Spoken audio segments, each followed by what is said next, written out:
अब आ जाओ, अब क्या पढ़ेंगे हम लोग। रदरफोर्ड पढ़ लिए, उन्होंने न्यूक्लियस के बारे में बताया। अब बोर का परमाणु मॉडल, बोर्स एटॉमिक मॉडल। वर्ष 1913 में निल्स बोर ने रदरफोर्ड के परमाणु मॉडल की कमियों को दूर करने के लिए एक नया परमाणु मॉडल प्रस्तुत किया, जो मैक्स प्लैंक द्वारा प्रस्तुत क्वांटम सिद्धांत पर आधारित है।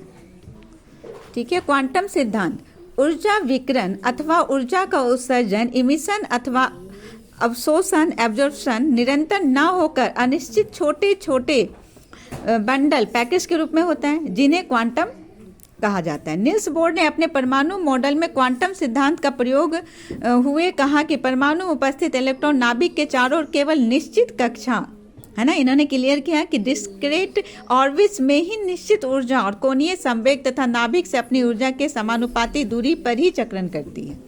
ठीक है, ये इलेक्ट्रॉन ऑर्बिट्स हो गए, और ये इलेक्ट्रॉन है, इसके चारों ओर जो है ऑर्बिट के चारों ओर, और बीच में क्या है, प्रोटॉन।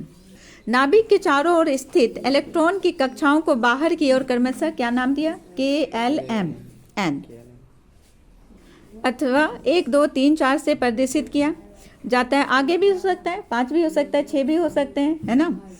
किया जाता है, प्रत्येक कक्षा ऑर्बिट अथवा कोश सेल की एक निश्चित ऊर्जा होती है, इसलिए इन्हें ऊर्जा स्तर पर एनर्जी लेवल भी कहा जाता है। N cell, M cell, L cell, K cell, और बीच में पॉजिटिवली चार्ज न्यूक्लियस है।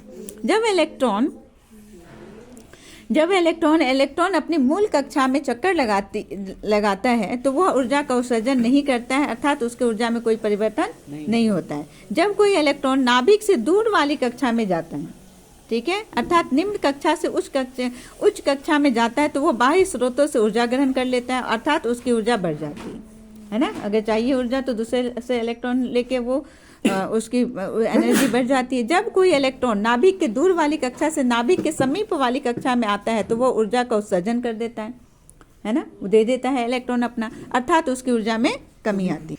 कक्षा में इलेक्ट्रॉनों की संख्या को कैसे हम लोग निकालते हैं, 2n⁻² के अनुसार भर्ती करते हैं। पहली कक्षा के में क्या करते हैं, 2 बोलो 2n⁻² इक्वल टू 2 × 1⁻², यानी 2 1 का हो गया 1 2 के। L दूसरी कक्षा में कितना होगा, 2 × 2⁻², यानी 8। M तीसरी कक्षा में कितना होगा, 2 × 3⁻², 18। चतुर्थ कक्षा में N में कितने होंगे, 2 × 4⁻², 2 4 4 जा 16, 16 2 जा 32। तो K में कितने इलेक्ट्रॉन रहेंगे, 2।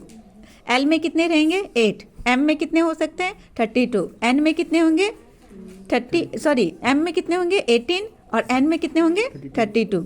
अब इसके बाद भी ये चतुर्थ तक हुआ, 5वीं कक्षा भी होगा तो उसमें फिर कितना हो जाएगा, 2 × 5⁻², तो कितना हो गया, 5 5 जा 25 × 2 यानी 50। कितने हो जाएंगे उधर, 50।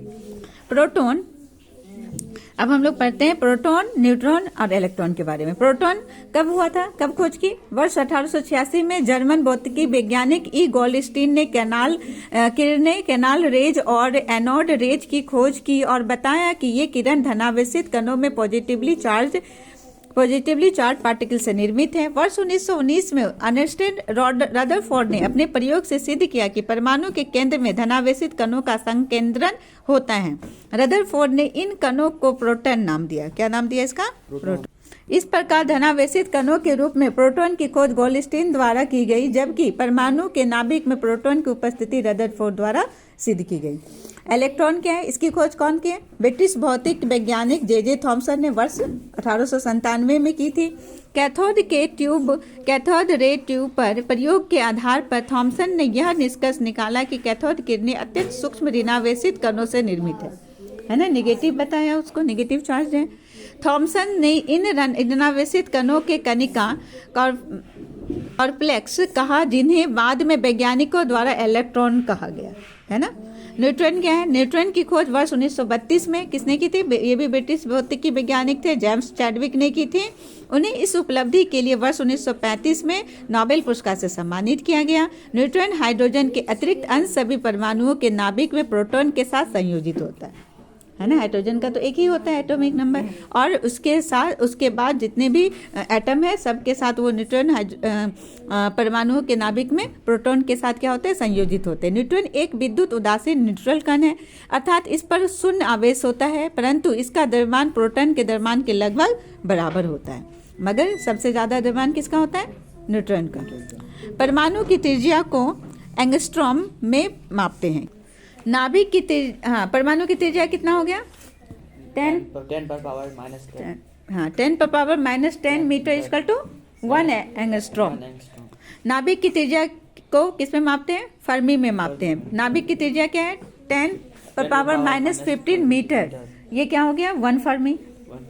परमाणु त्रिज्या नाभिक की त्रिज्या से 1 लाख यानी 10 पर पावर 5 गुना अधिक होता है।